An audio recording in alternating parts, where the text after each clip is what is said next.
ការធ្វើការនៅក្នុងសហរដ្ឋអាមេរិកយើងត្រូវដឹងថាតើយើងធ្វើការនៅកន្លែងដែលត្រូវហើយទទួលបានអត្ថប្រយោជន៍អីគេខ្លះនៅកន្លែងធ្វើការយើងហ្នឹងមិនថាយើងធ្វើការក្រៅម៉ោងឬក៏ពេញម៉ោងទេយើងត្រូវមើលគុណសម្បត្តិដែរថាយើងទទួលបានអីគេខ្លះហើយនេះសម្រាប់បទពិសោធន៍របស់ខ្ញុំមិនថាយើងធ្វើការនៅកន្លែងអាស៊ីឬក៏នៅកន្លែងអឺរ៉ុបទេអ្នកនរគ្នា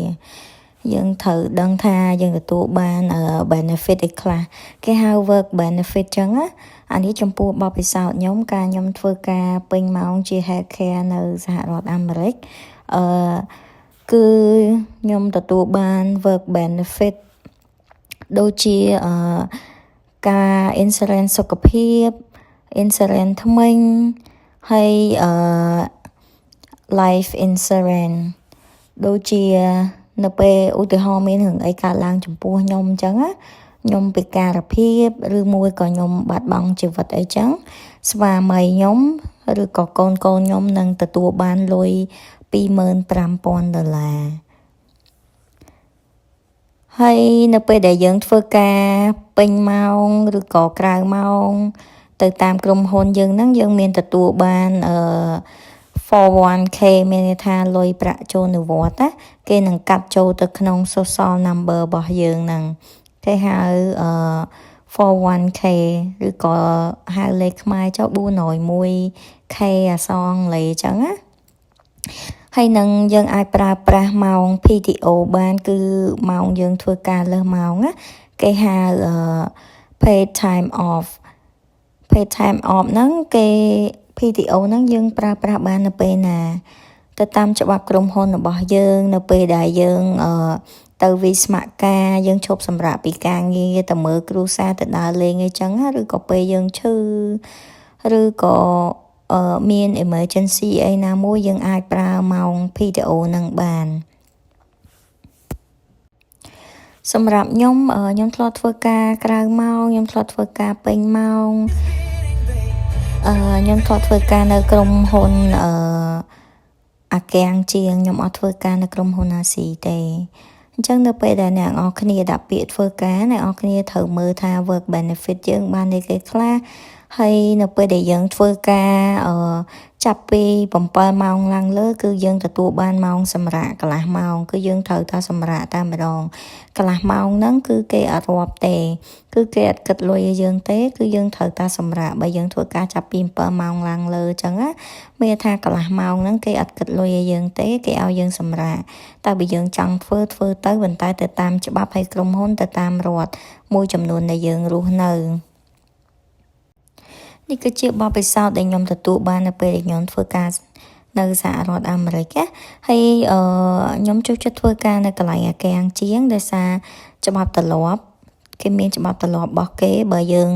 គោរពតាមច្បាប់គេយើងនឹងទទួលបានភាពសមហេតុសមផលគេគ្រប់យើ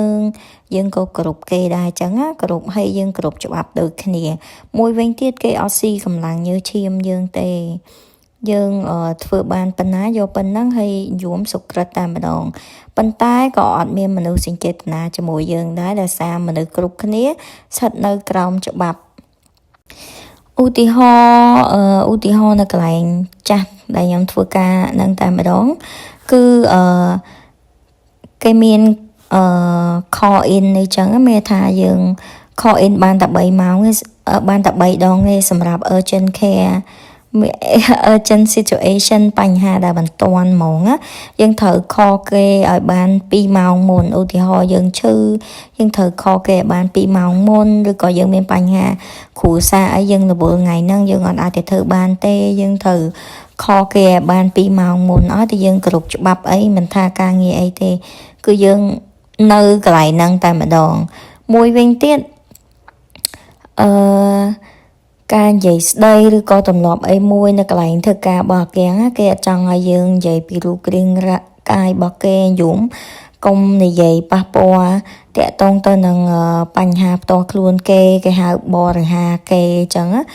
គឺធ្វើការយើងអត់អាចនិយាយរឿងអីពាក់ព័ន្ធទៅនឹងសិទ្ធិឯកជនរបស់គេទេត្រូវគោរព ភាពឯកជនរបស់គេអញ្ចឹងមិនថាវាជារឿងសោកចំអកអីកុំនិយាយពីរូបរាងកាយគេខ្ពស់ទាបអ្នកឯងធាត់ស្គមគេហៅ harassment អីហ្នឹងកុំនិយាយឲ្យសោះហើយតាក់ទងទៅនឹងរឿងផ្លូវភេទអីហ្នឹងកុំនិយាយហើយមួយវិញទៀតអាកាំងមុខពីរអ្នកនរគ្នានៅមុខយើងហែទេតែនៅក្រោយខ្នងយើងរាយការអញ្ចឹងយើងធ្វើការដឹងធ្វើការយើងធ្វើការយើងទៅហើយយើងកុំនិយាយរឿងគេហើយមានអ្នកខ្លះតារាម៉ាយំចូលក្នុងសង្គមអាកាំងបានយើងដឹងថាម៉េចអញ្ចឹងមិនមែនស្រួលទេបើយើងធ្វើកន្លែងអាស៊ីអីទៅតាមបែបបទរបស់អាស៊ីរបស់យើងការខ្ញុំធ្វើការនៅខ្មែរផ្សេងខ្ញុំអត់ធ្លាប់មានបទពិសោធន៍ធ្វើការជាមួយនឹងអាស៊ីនៅអាស៊ីទេក្រុមហ៊ុនអាស៊ីនៅក្នុងសហរដ្ឋអាមេរិកនេះអត់ទាន់បានសាកទេតែបើក្រុមហ៊ុនអាស៊ីមានលក្ខន្តិកៈ work benefit ខាងលើគឺខ្ញុំនឹងចូលធ្វើបើការងារមានមនោសញ្ចេតនាហើយអត់ស៊ីកម្លាំងញើសឈាមយើងអីចឹងខ្ញុំនឹងចូលធ្វើការហើយអត្ថប្រយោជន៍ដូចខ្ញុំរៀបរាប់ខាងលើហ្នឹងវាល្អចំពោះអ្នកដែលដាក់ពាក្យធ្វើការនៅសហរដ្ឋអាមេរិកសូមគិតឡើងវិញថាយើងទទួលបានអត្ថប្រយោជន៍អីគេខ្លះនៅពេលដែលយើងធ្វើការកុំឲ្យយើងធ្វើការមួយអាទិត្យឡើង5ថ្ងៃឬក៏7-8ថ្ងៃហើយប្រាក់ខែអត់សមស្របអត់ឡើងឲ្យយើងអត់ទទួលបាន work benefit សមស្របទៅតាមអ្វីដែលយើងធ្វើហើយយើងក៏ត្រូវមើលខ្លួនឯងដែរចង់ឲ្យគេឡើងប្រាក់ខែឲ្យតែយើងអត់មានធ្វើអីដែរវាអភិវឌ្ឍជាងមុនអភិវឌ្ឍជំនាញយើងជាងមុនការងារយើងវាអត់ឡើងនៅតរ៉ែយើងមើលសកម្មភាពយើងដែរចឹងតែខ្ញុំទទួលស្គាល់ថាកន្លែងខ្លះពិតជាស៊ីកម្លាំងញើសឈាមយើងមែនហើយយើងត្រូវគិតដែរថានៅពេលដែលយើងដាក់ពាក្យធ្វើការទៅកន្លែងធ្វើការគឺ 5 star បានល្អអ្នកនរគ្នានៅនេះគេគិត star គិតចំនួនផ្កាយអញ្ចឹងផ្ដល់តម្លៃលើផ្កាយដែរ